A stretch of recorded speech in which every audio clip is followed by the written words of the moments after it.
तो शर्ट को यहाँ पे मैंने ऐड कर दिया, तो मैं इसको सेलेक्ट कर लेता हूँ और यहाँ से सिंपली हम जनरेट करेंगे। तो आप देख सकते हैं ये काफ़ी अच्छा यहाँ पे ये इमेज जनरेट होके आ गया है, ठीक है। तो इसमें से जो भी वेरिएशन आपको सही लगेगा आप यहाँ पे इसको पिक कर सकते हैं। अगर नहीं पसंद आया तो आप यहाँ पे बार बार जनरेट कर सकते हैं। नमस्कार दोस्तों, स्वागत है आप सभी का हमारे यूट्यूब चैनल एवडी9 एजुकेशन में। दोस्तों, अगर आप फोटोशॉप का सब्सक्रिप्शन यूज करते हैं तो आज का दिन आपके लिए बहुत बड़ा है, क्योंकि एडोबी ने जनवरी 2026 में फोटोशॉप का नया अपडेट निकाला है और इसमें एआई के ऐसे फीचर आ गए हैं कि तुम्हारा दिमाग हिल जाएगा। रिमूव टूल अब और भी तगड़ा हो गया है। फायरफ्लाई का नया मॉडल आ गया है। रेफरेंस इमेज से आप कपड़े, जूते सब कुछ बदल सकते हैं, वो भी एक क्लिक में। और बीटा में डायनेमिक टेस्ट का एक जबरदस्त यहाँ पे एक अपडेट आ गया है। तो तैयार हो जाइए, क्योंकि आज हम इन सारे फीचर्स को एक एक करके देखने वाले हैं। तो वीडियो को अंत तक जरूर देखना, आपको कुछ ना कुछ जरूर सीखने को मिलेगा।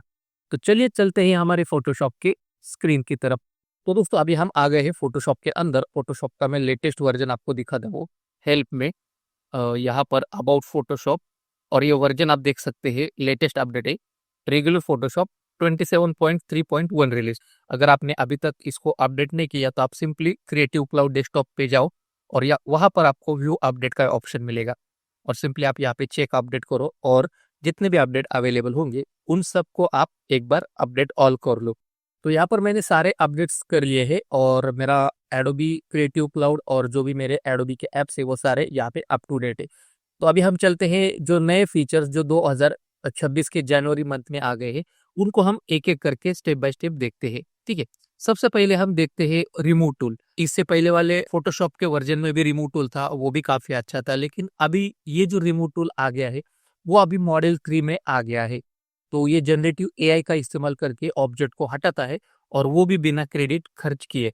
तो इसमें आपको क्या है कि आपको क्वालिटी भी अच्छी मिलेगी और आपका क्रेडिट भी यहाँ पे यूज नहीं होगा, ठीक है। तो इसके लिए मैं कुछ इमेज यहाँ पे ओपन करता हूँ।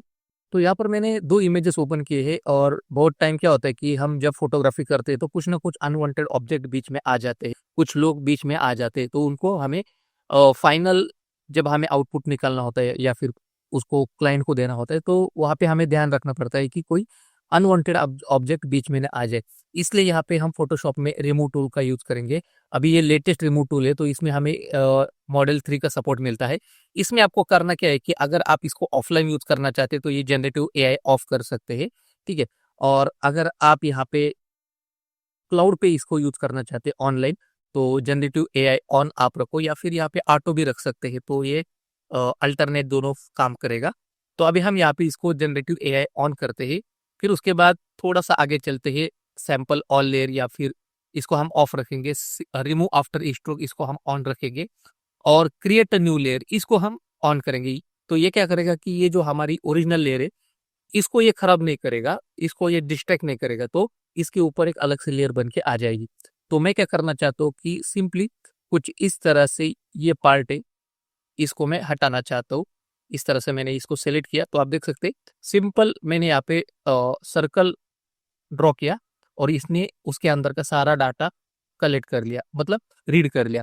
अब ये मॉडल 3 का यूज करके ये सारा जो अनवांटेड ऑब्जेक्ट है यहाँ से ये रिमूव करेगा। देख सकते हैं कितना खूबसूरत तरीके से ये यहाँ से हट गया है और आप ऊपर अलग से लेयर भी देख सकते हैं, ठीक है। अगर आपको ये नहीं चाहिए ये रिजल्ट तो आप सिंपली इसको यहाँ से डिलीट कर सकते हैं। मैं यहाँ पे क्या करता हूँ, मुझे कुछ इस तरह से अ, इतना बड़ा सिलेक्शन मुझे चाहिए और मैं ये इतना बड़ा पैच यहाँ पे यूज करने वाला हूँ, ठीक है। तो मुझे ये वाला पूरा पार्ट यहाँ पे नहीं चाहिए। तो जैसे आप यहाँ पे सेलेक्ट करेंगे तो ये पूरा पैच यहाँ पे सेलेक्ट कर लेगा ऑटोमेटिकली। तो अगर आप ये इस तरह से नहीं चाहते तो सिंपली आप क्या करो, रिमूव आफ्टर स्ट्रोक इसको ऑफ कर दो, तो ये आप जब एंटर करेंगे तभी ये काम करेगा। अगर आप इसको ऑन रखेंगे तो ये जैसे ही क्लिक करेंगे तो वो रीड करने लगता है, ठीक है। तो इस तरह से ये यहाँ पे इमेज जनरेट होके आ गई है। अभी यहाँ पे एक दूसरी इमेज है मेरे पास, तो ये आउटडोर है। समझो मुझे ये वाला पार्ट है ना डिस्ट्रैक्ट कर रहा है और मुझे ये पार्ट नहीं चाहिए, तो मैं सिंपली कुछ इस तरह से इसको ड्रॉ कर दूंगा, ठीक है। कुछ इस तरह से इसको मैं यहाँ से ड्रॉ कर लेता हूँ, ठीक है। ये पूरा यहाँ पे सिलेक्शन आ गया। अभी ये इसको रीड करेगा। मैं एक काम करता हूँ, इसको कैंसिल करता हूँ और रिमूव आफ्टर स्ट्रोक को हटा देता हूँ और सैंपल ऑल लेयर को भी हटा देता हूँ, सिर्फ क्रिएट न्यू लेयर रख करता हूँ। अभी मैं मैनुअली कुछ इस तरह से इसको सेलेक्ट करूंगा और जो एरिया यहाँ पे छूट गया है उसको भी यहाँ पे सेलेक्ट कर लूंगा। तो ये कुछ इस तरह से यहाँ पे सेलेक्ट हो गया, लेकिन मुझे क्या करना है, कुछ हिस्सा यहाँ पे ऐड करना है, कुछ हिस्सा यहाँ से रिमूव करना है। तो यहाँ पर हम थोड़ा सा ब्रश का साइज बढ़ाएंगे और इस तरह से इसको सेलेक्ट करेंगे, तो ये पार्ट हम ऐड कर सकते हैं। और अगर मुझे कोई हिस्सा नहीं चाहिए इसमें, तो मैं अल्ट बटन दबाऊंगा, ब्रश को इस तरह से चलाऊंगा, तो ये पार्ट यहाँ से हट जाएगा। जो चाहिए वो यहाँ पे इस तरह से ड्रॉ करूंगा। ठीक है, इतना होने के बाद अभी हम एंटर प्रेस करेंगे और ये हमारी अलग से लेयर बन के आ जाएगी और हमें पता चलेगा कि कौन सी एरिया पे ये काम हो गया है। तो देख सकते हैं कितना खूबसूरत तरीके से ये अनवांटेड पार्ट यहाँ से हट गया है। और ये बिफोर आफ्टर देख सकते हैं, ये बिफोर और ये हमारा आफ्टर। ठीक है, तो इस तरह से आप रिमूव टूल का यूज कर सकते हैं। अभी हम चलते हैं नेक्स्ट, हमारा जो अपडेट आ गया है वो है नया एडजस्टमेंट लेयर जो है डीहेज और क्लियरिटी, और उसी के साथ साथ ग्रेन भी यहाँ पे अपडेट हो गया है। तो उनको भी हम यहाँ पे देख लेते हैं। मैं सबसे पहले इन इमेजेस को यहाँ से हटा देता हूँ। तो यहाँ पर मैंने कुछ इमेजेस ओपन करके रखी है। ठीक है, अभी हम इन इमेजेस के ऊपर काम करेंगे। सबसे पहले मैं यहाँ पे आपको ये इमेज दिखा देता हूँ। फॉर एग्जाम्पल अभी ये समझो ये इमेज है, काफी फ्लैट इमेज है और इसको मुझे थोड़ा सा इसका जो फॉगीनेस है वो थोड़ा कम करना है, थोड़ा सा कॉन्ट्रास्ट भी ऐड करना है। तो यहाँ पर हम जाएंगे एडजस्टमेंट लेयर और देख सकते हैं क्लैरिटी और डीहेज ये ऑप्शन आ गया है। ऊपर कलर और वाइब्रेंस ये पुराना ही अपडेट है और नया अभी ग्रीन भी ऐड हो गया है, तो इसको भी हम देखेंगे। सबसे पहले देखते हैं क्लैरिटी और डीहेज। अभी डीहेज में क्या होता है कि जो फॉगीनेस है वो हम यहाँ से कंट्रोल कर सकते हैं। ठीक है, आप देख सकते हैं ये जैसे मैं राइट को लेके जा रहा हूँ स्लाइडर को, तो जो फॉग फॉग है मतलब जो धुआं है तो यहाँ पे कम हो रहा है। ठीक है, अगर आप ज्यादा चाहते तो आप रख सकते हैं। फिर उसके बाद यहाँ पे है क्लियरिटी। क्लियरिटी में क्या होता है कि हल्का सा कॉन्ट्रास्ट ऐड होता है। क्लियरिटी आप दो तरह से यूज कर सकते हैं, कुछ इस तरह से भी आप फोटो में यूज कर सकते हैं कॉन्ट्रास्ट ऐड करने के लिए, और क्लियरिटी को आप कुछ इस तरह से, मैं दूसरी इमेज आपको दिखाता हूँ। फॉर एग्जाम्पल अभी ये इमेज है और मैं यहाँ पे क्लियरिटी का आपको दिखाता हूँ। जैसे ये क्लियरिटी अगर मैं इसको लेफ्ट की तरफ लेके जाऊंगा तो आप देख सकते हैं जो शार्पनेस है पूरी तरह से यहाँ पे कम हो गया है इमेज में, और एक तरह से इमेज पूरी तरह से प्लेन हो गई है, मतलब ब्लर टाइप दिख रही है। लेकिन जैसे मैं इसको धीरे धीरे यहाँ पे पहले मैं 0 कर लेता हूँ और जैसे मैं इसको राइट की तरफ लेके जाऊंगा, आप देख सकते हैं जो ऑलरेडी शार्पन है उसमें और ज्यादा शार्पन आ रहा है, शार्पनेस आ रहा है और हल्का हल्का यहाँ पे कॉन्ट्रास्ट भी ऐड हो रहा है। ठीक है, तो आप दो तरीके से यहाँ पे काम कर सकते हैं इमेज के ऊपर। अगर आप पोर्ट्रेट इमेज यूज कर रहे हैं, पोर्ट्रेट के ऊपर काम कर रहे हैं, तो ये काफी अच्छा टूल साबित हो सकता है। अगर इसको मैं एडजस्ट करूँ तो ये भी काफी अच्छा काम कर रहा है। ठीक है, तो इस तरह से क्लियरिटी आप पोर्ट्रेट के ऊपर भी यूज कर सकते हैं और जो लैंडस्केप फोटो है उनके ऊपर भी काफी अच्छे से यहाँ पे काम कर सकते हैं। ठीक है, अभी सबसे इम्पोर्टेंट ये तो थोड़ा सा हमने एडिट कर लिया। अभी यहाँ पर हम कलर एंड वाइब्रेंस पे जाते हैं और इसमें हल्का सा वाइब्रेंस ऐड कर देंगे। ठीक है, फिर उसके बाद टेम्परेचर अगर आपको ज़्यादा चाहिए कम चाहिए आप अपने हिसाब से आपके इमेजेस के ऊपर इसको यूज कर सकते हैं। ठीक है, अभी इस इमेज को मैं क्या करता हूँ, स्टेप विजिबल लेयर बना लेता हूँ। तो ये देख सकते हैं आप, ये बिफोर और ये हमारा आफ्टर। तो काफी हद तक यहाँ पे इमेज थोड़ा सा एनहेंस हो गया है। अभी ये चलते हैं इस इमेज की तरफ। ये प्री वेडिंग का फोटो है और मुझे क्या करना है कि पीछे थोड़ा सा फॉग ऐड करना है, लेकिन जो सामने जो कपल है उनके ऊपर ही इसका इफेक्ट नहीं होना चाहिए। तो ये जो नया एडजस्टमेंट लेयर आ गया है इसको मैं एज अ मास्क के तौर पे यूज करना चाहता हूँ। ठीक है, तो सबसे पहले मैं क्या करता हूँ कि इस इमेज के दो दो कॉपी बना लेता हूँ। ठीक है, और इसमें से सब्जेक्ट को अलग कर लेता हूँ। ठीक है, यहाँ पे मैं सब्जेक्ट सेलेक्ट करूंगा, यह हमारा सब्जेक्ट सेलेक्ट हो गया है। और चाहिए तो हम यहाँ पे ये जो पिजन है इनको भी सेलेक्ट कर सकते हैं। ठीक है, सब तो फिलहाल मैं इसको यहाँ से माइनस कर लेता हूँ। ठीक है, यहाँ पे हमारा ये सब्जेक्ट सेलेक्ट हो गया है, मैं इसको मास्क दे देता हूँ। ये मास्क हमारा बन के आ गया। अभी हम नीचे वाली इमेज को सेलेक्ट करेंगे और इसके ऊपर हम क्लैरिटी और डीएच का जो एडजस्टमेंट ले रही है ये चलाएंगे। यहाँ पर मैं डीएच को ऐड कर लेता हूँ, थोड़ा सा फॉग ऐड कर देता हूँ।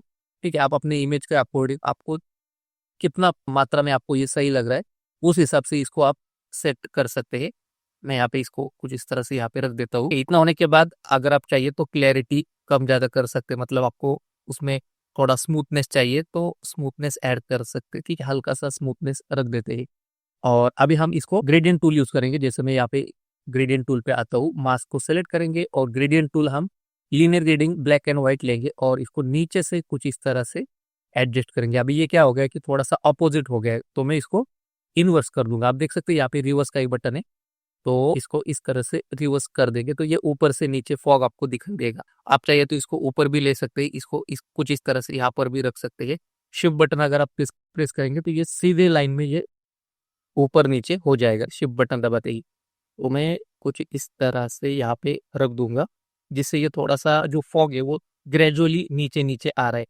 अगर आपको इसमें भी थोड़ा सा रिफाइन करना है तो इसको इस तरह से रिफाइन कर सकते हैं। तो यह भी काफ़ी अच्छा दिख रहा है और इसमें भी आप चाहिए तो कलर एडजस्ट कर सकते हैं, जैसे ये कलर और वाइब्रेंस में आते हैं और इसमें आपको जो भी कलर एडजस्ट करना है आप कर सकते हैं। ठीक है, हल्का सा ब्लू। और अभी हम देखते हैं यहाँ पे बिफोर आफ्टर में, यहाँ पे आपको बिफोर आफ्टर दिखाता हूँ। ये हमारा बिफोर और ये हमारा आफ्टर। तो अगर आपको ऐसा लग रहा है कि ये बहुत ज्यादा दिख रहा है तो सिंपली हम इसको डिलीट कर देंगे या फिर इसको ऑफ कर देंगे और यहाँ पर इन दोनों लेयर को सेलेक्ट करके इनको ग्रुप में ऐड कर देता हूँ और इसका ओपेसिटी धीरे धीरे यहाँ पे कम कर देता हूँ। ठीक है, आपके हिसाब से। फिर यहाँ पे चाहिए तो क्लैरिटी को हम 0 कर देते हैं, तो ठीक है कुछ इस तरह से। तो इस तरह से दोस्तों आप ये जो नए एडजस्टमेंट टूल आ गए हैं इनको एज अ मास्क के तौर पे भी आप इसको यूज कर सकते हैं। अभी यहाँ पे एक ग्रेन करके एक एडजस्टमेंट है, इसको भी हम चेक कर लेते हैं। सबसे पहले मैं यहाँ पे कंट्रोल अल्ट शिफ्ट ई इसका एक स्टैम्प विजिबल लेयर बना लेता हूँ। ठीक है, और यहाँ पर ग्रेन ऐड कर देता हूँ। ठीक है, तो ग्रेन में हम हल्का सा थोड़ा सा एडिशन करेंगे तो ये बाकी के 2 स्लाइडर एक्टिवेट हो जाएंगे। ठीक है, आपको कितना ग्रेन यहाँ पे ऐड करना है आप यहाँ पे रख सकते हैं। ठीक है, तो ये भी काफ़ी अच्छा यहाँ पे इफेक्ट दिख रहा है। तो फिर उसके बाद इसी वैल्यू को, ये जो अमाउंट है 31, तो इसको हम नीचे साइज के हिसाब से यहाँ पे एडिट कर सकते हैं, इसका ब्राइटनेस। ठीक है, तो अभी ये काफ़ी अच्छा दिख रहा है। तो ये हमारा बिफोर और ये हमारा आफ्टर। तो अगर हम विदाउट ग्रेन इस इमेज को देखते हैं तो इतना फर्क हमें दिखाई नहीं देगा क्योंकि ये थोड़ा सा फ्लैट ही दिखेगा। लेकिन जैसे हम इसमें ग्रेन ऐड करते हैं तो थोड़ा सा एक प्रोफेशनल इमेज यहाँ पे ये दिखने लगा है। ठीक है, तो इस तरह से ग्रेन का जो एडजस्टमेंट लेयर आ गया है ये काफ़ी यहाँ पे हमारा काम सिंपल हो गया है। नहीं तो हमें क्या करना पड़ता था कि 2-3 लेयर पे हमें काम करना पड़ता था। तो अभी हम चलते हैं नेक्स्ट अपडेट की तरफ, वो है फायरफ्लाई का फिल एंड एक्सपैंड वाला मॉडल जो अभी अपडेट होके आ गया है। ठीक है, इसके लिए मैं इन इमेजेस को यहाँ से वापस से हटा देता हूँ और फिल और एक्सपैंड मॉडल यूज करने के लिए कुछ इमेजेस में यहाँ पे लेके आता हूँ। तो अभी समझो ये मेरे पास इमेज है और मुझे इसका लेफ्ट और राइट थोड़ा सा क्रॉप रेशो है, थोड़ा बढ़ाना है। ठीक है, इसका साइज मुझे बढ़ाना है। तो इसके लिए मैं यहाँ पे क्रॉप टूल सेलेक्ट करूंगा। क्रॉप टूल मैंने सेलेक्ट किया और इसको मैं कुछ इस तरह से इस जगह से बढ़ा लेता हूँ और इसको भी इस जगह से बढ़ा लेता हूँ। ठीक है, अभी यहाँ पे हम क्या करेंगे, जनरेटिव एक्सपांड करेंगे। लेकिन सबसे पहले हम जनरेटिव एक्सपांड में यहाँ पर हमें 2 मॉडल मिलते हैं। पहला है हमारा पुराना वाला मॉडल अक्टूबर 2024 का फायरफ्लाई 3। अगर हम इसको यूज करेंगे तो इसका जो क्वालिटी ये भी हम यहाँ पे पहले चेक करेंगे। फिर उसके बाद ये जो लेटेस्ट अपडेट है जनवरी 26 का फायरफ्लाई फायरफ्लाई का फिल एंड एक्सपांड, तो ये काफ़ी अच्छा यहाँ पे इम्प्रूवमेंट हो गया है क्योंकि इसमें 2K रेजोल्यूशन ऐड हो गए हैं और क्वालिटी भी काफ़ी यहाँ पे इम्प्रूव हो गई है और शार्पनेस ऐड हो गया है। तो आपको पता भी नहीं चलेगा कि इसमें दोनों में फ़र्क क्या है। तो इसके लिए हम सबसे पहले पुराना वाला मॉडल यूज़ करेंगे। मैं यहाँ पे पुराना वाला मॉडल को सेलेक्ट कर लेता हूँ और सिंपली आपको यहाँ पे जनरेट करना है। तो ये क्या करेगा, जो एरिया हमने यहाँ पे बढ़ाया था वो यहाँ पे एक्सपांड करेगा। तो इमेज को मैं यहाँ पर बढ़ा लेता हूँ। ठीक है, अभी ये हमारा पुराना वाला मॉडल आप देख सकते हैं, ये छोटे छोटे जो फूल है, जो इसका जो शार्पनेस है, यहाँ पे जो छोटे छोटे ग्रास है, इसका जो क्वालिटी है और यहाँ पर जो जनरेट हुआ है इसका क्वालिटी आप देख सकते हैं कि आप बता सकते हैं कि हाँ ये AI जनरेटेड पार्ट है। ठीक है, सेम उसी तरह से इस जगह पर भी आप देख सकते हैं दोनों में कितना डिफरेंस है कि ये ओरिजिनल है और ये AI जनरेटेड है।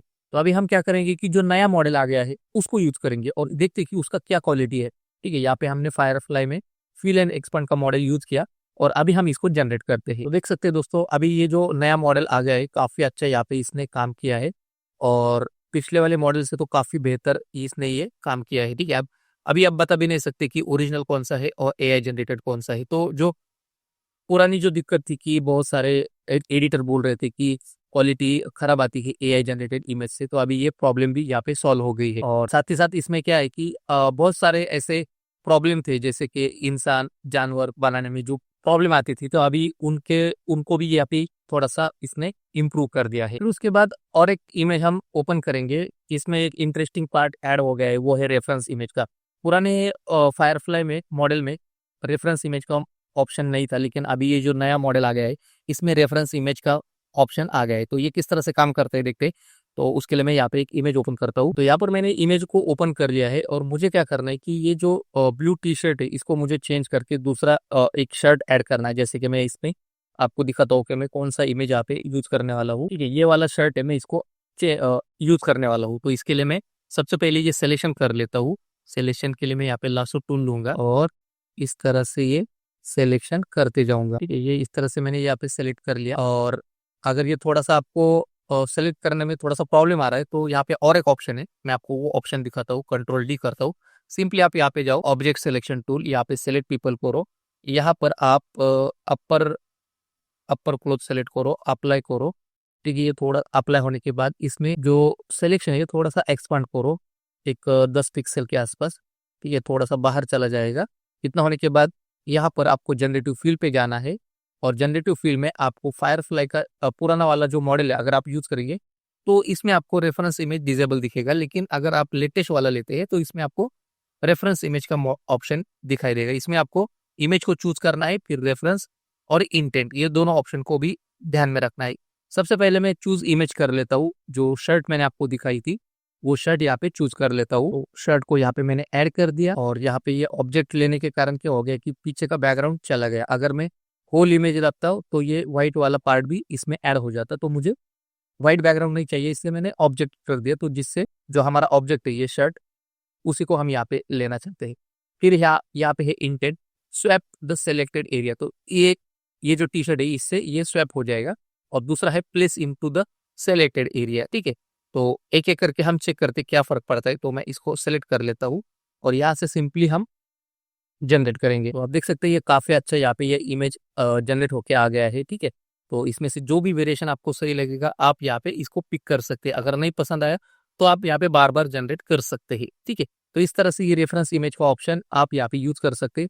अभी एक ऑप्शन देखते हैं। जैसे कि अभी यहाँ पे मैंने एक इमेज ओपन की पोडियम है और इसमें यहाँ पे मैं क्या करता हूँ, प्रोडक्ट मुझे यहाँ पे ऐड करना है। ठीक है, तो इसके लिए मैं सबसे पहले यहाँ पे एक सिलेक्शन बना लूंगा कुछ इस तरह से। ये सिलेक्शन यहाँ पे बना लेता हूँ। ये सिलेक्शन मैंने यहाँ पे बना लिया और मुझे यहाँ पे एक प्रोडक्ट है उसको यहाँ पे प्लेस करना है। इसके लिए मैं जनरेटिव फील्ड पे जाऊंगा। मेरे पास जो रेफरेंस इमेज है वो पहले आपको दिखाता हूँ। तो आप देख सकते हैं ये वाला बॉटल है, ग्रीन बॉटल, शैम्पू बॉटल या फिर जो भी है, तो ये मैं उस पे रखना चाहता हूँ। ठीक है, तो इसको मैं सेलेक्ट कर लेता हूँ, ओपन। तो वापिस से हम यहाँ पे क्लिक करेंगे तो देख सकते हैं ये ऑब्जेक्ट यहाँ पे होल इमेज बैकग्राउंड के साथ लेगा। और हमें ऑब्जेक्ट चाहिए, सिर्फ ये वाला बॉटल चाहिए, तो हम यहाँ पे ऑब्जेक्ट सेलेक्ट करेंगे और यहाँ पर स्वैप द सेलेक्टेड एरिया करेंगे। ठीक है, तो ये यहाँ पे आ जाएगा। तो मैं यहाँ पे इसको क्लिक करता हूँ और इस तरह से जनरेट करता हूँ। ठीक है, तो देख सकते हैं ये जो मॉडल है उसने क्या किया कि उस इमेज में मैंने जानबूझकर एक हाथ का इमेज लिया था जिससे वो बॉटल हाथ में किसी ने पकड़ा है। लेकिन इस मॉडल ने क्या किया, उस हाथ को भी यहाँ पे रिमूव कर दिया और ये जो बॉटल है यहाँ पे इस तरह से फिट कर दी। तो ये इतना खूबसूरत तरीके से काम हुआ है ना।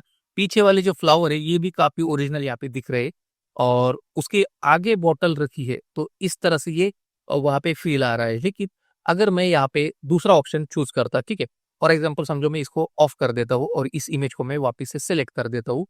सेम उसी तरह से यहाँ पर मैं इस तरह से यहाँ पे सिलेक्ट कर लेता हूँ ये वाला पार्ट। ठीक है, और यहाँ पर मैं जनरेटिव फील्ड में सेम उसी इमेज को वापस से ऐड करूंगा और यहाँ पर ऑब्जेक्ट और नीचे प्लेस इनटू सिलेक्टेड एरिया। अभी ये क्या करेगा कि पूरा एरिया यहाँ पे अलग से जनरेट करके देगा। तो मैं यहाँ पे इसको 2 नंबर का यहाँ पे हमने सिलेक्शन कर लिया और इससे वाला जो जनरेट हुआ था ये हमने पहला वाला लिया था। ठीक है, तो मैं यहाँ पे इसको यहाँ से जनरेट कर लेता हूँ। तो ये भी काफी अच्छा यहाँ पे वेरिएशन आ गया है। मैं आपको एक एक करके दिखाता हूँ। दोनों काफी कमाल के वेरिएशन आ गए हैं।